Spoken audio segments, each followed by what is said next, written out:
यमुना नदी के शांत किनारे पर खड़ा सफेद संगमरमर का एक ऐसा स्मारक, एक ऐसा महल जिसे देखते ही दुनिया भर के लोग ठहर जाते हैं।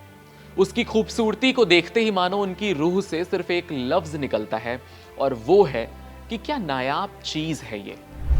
सूरज की पहली किरण पड़ते ही ये महल मोती की तरह चमकता है और चांदनी रात में मानो दूधिया रोशनी से नहा उठता है। करोड़ों लोग इसे प्यार की सबसे बड़ी निशानी मानते हैं। दुनिया इसे 8वें अजूबे में शामिल करती है। जी, हम बात कर रहे हैं ताजमहल की।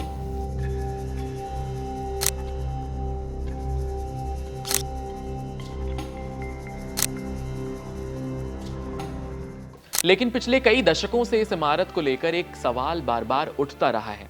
क्या यह सिर्फ एक मकबरा है या फिर इसके पीछे कोई और कहानी छिपी हुई है?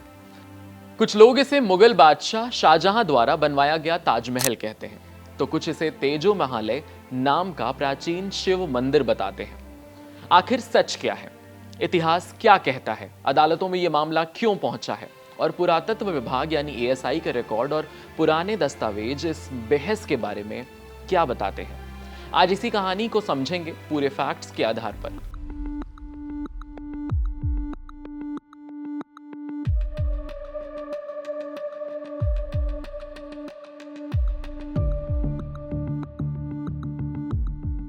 दरअसल इलाहाबाद हाईकोर्ट ने केंद्र सरकार और archaeological survey of India ASI को नोटिस जारी किया है।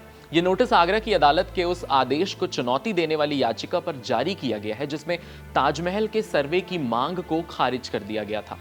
सुप्रीम कोर्ट ने केंद्र और एएसआई से जवाब मांगा है। आगरा के ताजमहल को लेकर लंबे समय से यह सवाल उठाया जा रहा है कि यह मकबरा है या मंदिर है। ताजमहल के बारे में दावा तो यही किया जाता है कि यह वास्तव में तेजो महालय नाम का मंदिर है। इन्हीं सवालों को लेकर ताजमहल परिसर का सर्वे कराने की मांग वाली याचिका इलाहाबाद हाईकोर्ट में पहुंची। पहली याचिका आगरा जिला अदालत में दायर की गई थी। इसमें ताजमहल के सर्वे के लिए एडवोकेट कमिश्नर नियुक्त करने की मांग की गई थी। जिला कोर्ट ने इसे इनकार कर दिया। ये याचिका उस दावे पर आधारित है जिसके मुताबिक ताजमहल परिसर में मंदिर है। फिलहाल इस मामले की सुनवाई के बाद यह सवाल दोबारा से उठने लगा है। आइए सबसे पहले इतिहास की उस कहानी पर चलते हैं जिस पर ताजमहल की पहचान टिकी हुई है। दस्तावेज खासकर 17वीं सदी में लिखी गई फारसी पुस्तक बादशाह नामा, जिसे दरबारी इतिहासकार अब्दुल हामिद लाहौरी ने लिखा था, उसमें उल्लेख मिलता है कि साल 1631 में शाहजहां की प्रिय बेगम मुमताज महल का बुरहानपुर में जब इंतकाल हुआ तो उसके बाद उनकी याद में यमुना के किनारे एक भव्य मकबरा बनाने का फैसला लिया गया। बादशाह नामा में इसके बनने को लेकर, इसमें शामिल कारीगरों को लेकर, संगमरमर और खर्च तक की सारी जानकारी बाकायदा लिखी मिलती है। यही एक सबसे पुराना दस्तावेज है जो ताजमहल के निर्माण का सबसे महत्वपूर्ण समकालीन ऐतिहासिक स्रोत माना जाता है। इसके अलावा उस समय भारत आने वाले कई विदेशी यात्रियों ने भी इस निर्माण को अपनी आंखों से देखने का दावा किया है। फ्रांसीसी यात्री जीन बैप्टिस्ट टावर्नर ने अपनी यात्रा वृतांत, जिसे अंग्रेजी में हम ट्रेवलॉग कहते हैं, उसमें लिखा है कि आगरा में एक बड़े मकबरे का निर्माण कई सालों तक चलता रहा। इटालवी यात्री निकालो मेनुसी ने भी अपने संस्मरणों में इस इमारत का उल्लेख किया है। इन समकालीन विवरणों को इतिहासकार महत्वपूर्ण प्रमाण मानते हैं क्योंकि ये उस दौर के प्रत्यक्षदर्शी स्रोत में से एक माने जाते हैं। अब दूसरी तरफ की कहानी भी समझते हैं। कुछ रिसर्चर्स और संगठनों का दावा है कि ताजमहल वास्तव में तेजो महालय नाम का एक प्राचीन शिव मंदिर था जिसे बाद में मुगल शासन के दौरान मकबरे का रूप दिया गया है। इस बात को सबसे ज्यादा और अच्छी तरह से प्रसिद्ध लेखक पुरुषोत्तम नागेश ओक की किताब में ताजमहल द ट्रू स्टोरी में मिला है। उन्होंने कई मौजूदा विशेषताओं और अपने विश्लेषण के आधार पर यह दावा किया है कि यह मूल रूप से एक हिंदू मंदिर था। हालांकि उनके इस बात के प्रमाण को ज्यादातर पेशेवर इतिहासकारों और पुरातत्व जो एनालिस्ट है, विशेषज्ञ हैं, वो नहीं मानते और उन्होंने कहा है कि उनके दावों के एवज में पर्याप्त ऐतिहासिक या पुरातत्विक फैक्ट्स या प्रूफ मौजूद नहीं है। यहीं से विवाद की शुरुआत होती है। एक पक्ष कहता है कि परिसर के कुछ बंद कमरों और आर्किटेक्चर्स का एक वैज्ञानिक सर्वे कराया जाए ताकि वास्तविकता क्या है वो सामने आए। वहीं दूसरा पक्ष कहता है कि इस विषय पर पहले से पर्याप्त ऐतिहासिक दस्तावेज, शिलालेख और समकालीन पुस्तकें और पुरातत्विक जो रिसर्च हैं, जो आर्कियोलॉजिकल डिपार्टमेंट्स के पास उनके रिसर्च मौजूद हैं, इसलिए बार बार नए दावे करना उचित नहीं है। यही वजह है कि ये बहस अब अदालत तक पहुंच चुकी है। आगरा की जिला अदालत में ताजमहल परिसर के सर्वे के लिए एडवोकेट कमिश्नर नियुक्त करने की मांग की गई थी। लेकिन अदालत ने इसे खारिज कर दिया है। अब उसी आदेश को चुनौती देते हुए मामला इलाहाबाद हाईकोर्ट पहुंचा है। हाईकोर्ट ने केंद्र सरकार और भारतीय पुरातत्व सर्वेक्षण एएसआई को नोटिस जारी करके जवाब मांगा है। यहां एक बात समझना बेहद जरूरी है कि नोटिस जारी होने के बाद इसका मतलब किसी दावे को सही या गलत मान लेना नहीं होता। अदालत केवल सभी पक्षों की दलीलें और उपलब्ध साक्ष्य सुनकर ही आगे की प्रक्रिया तय करेगा। एएसआई की अब तक की जो पब्लिश रिपोर्ट है, संरक्षण रिपोर्ट्स हैं और आधिकारिक रिकॉर्ड्स हैं, उसमें ताजमहल को मुगल काल में निर्मित मकबरा माना जाता है और उसे उसी आधार पर संरक्षित किया गया है। वहीं दूसरी ओर याचिकाकर्ता अपने दावों के समर्थन में नए सर्वे और जांच की मांग कर रहे हैं। ऐसे में अब सबकी नजर अदालत की उस अगली सुनवाई पर है कि क्या कोई नया सर्वे होगा, क्या पुराने रिकॉर्ड पर्याप्त माने जाएंगे या फिर ये बहस अभी और लंबी चलेगी। इन सभी सवालों के जवाब अब न्यायिक प्रक्रिया से ही सामने आएंगे।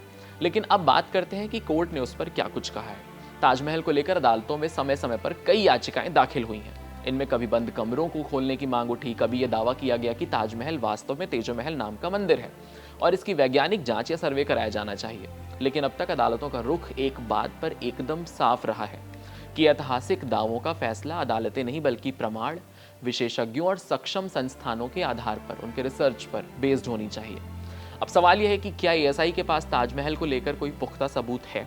तो ताजमहल को लेकर जब भी विवाद उठता है तो सबसे पहले इस संस्था का नाम जरूर सामने आता है, जो है भारतीय पुरातत्व सर्वेक्षण यानी एएसआई। क्योंकि देश के सभी संरक्षित स्मारकों के संरक्षण के लिए, उनके रिसर्च के लिए, अध्ययन के लिए ऐतिहासिक रिकॉर्ड्स की जो जिम्मेदारी है वो इसी संस्था के पास है। एएसआई का रुख पिछले कई सालों से एक जैसा रहा है। ताजमहल को लेकर जब भी तेजोमहल विवाद सामने आता है तो भारतीय पुरातत्व सर्वेक्षण के पूर्व रीजनल डायरेक्टर के मोहम्मद का भी नाम अक्सर चर्चा में आता है।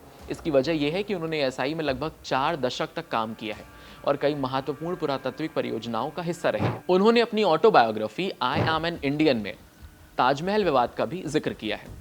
उन्होंने ये कहा है कि अगर ये मंदिर था तो यहाँ गर्भगृह और अंतराल और मंडप जैसा कोई स्ट्रक्चर नहीं है। फिलहाल इस मामले में सबसे चर्चित टिप्पणी साल 2022 में इलाहाबाद हाईकोर्ट की लखनऊ पीठ की थी, जब ताजमहल के 22 बंद कमरों को खोलने की मांग वाली याचिका पर सुनवाई हुई। यानी अब तक न्यायालयों का सिर्फ मुख्य सिद्धांत यही रहा है कि इतिहास और पुरातत्व से जुड़े सवालों का जवाब न्यायालय खुद नहीं गढ़ेगा। अगर किसी पक्ष के पास नए और विश्वसनीय वैज्ञानिक या पुरातत्विक प्रूफ है, कोई दस्तावेज है, कोई रिसर्च है, कोई स्टडी है, तो उन्हें कानून के मुताबिक पेश करना होगा, क्योंकि अदालत भावनाओं के मुताबिक नहीं बल्कि प्रमाणों के आधार पर निर्णय लेती है। वर्तमान मामला जो अभी चल रहा है वो विचाराधीन है और अंतिम निष्कर्ष उस पर आना बाकी है। इस बात को कोई मना भी नहीं कर सकता है कि मुगल काल में मंदिरों को तोड़ा गया है, उनके स्ट्रक्चर नुकसान किए गए हैं और तो और इसके कई उदाहरण हैं, मौजूद भी हैं। लेकिन कानून साक्ष्य मानता है, जो फिलहाल अभी दलीलें और कचहरी में पेश सबूतों में तलाशा जा रहा है। देखते हैं इस पर आगे क्या होता है। फिलहाल इस खबर पर आप क्या सोचते हैं, कमेंट सेक्शन में हमें जरूर बताइएगा। आपके साथ मैं हूं वात्सल्य, सारथी का सॉल्वेंट। कैमरे के पीछे मेरे साथ थे मोहम्मद अली। ऐसे ही अमेजिंग एक्सप्लेनर्स देखने के लिए कड़क के यूट्यूब चैनल को सब्सक्राइब करिए, फॉलो करिए इंस्टाग्राम के पेज को और देखते रहिए कड़क।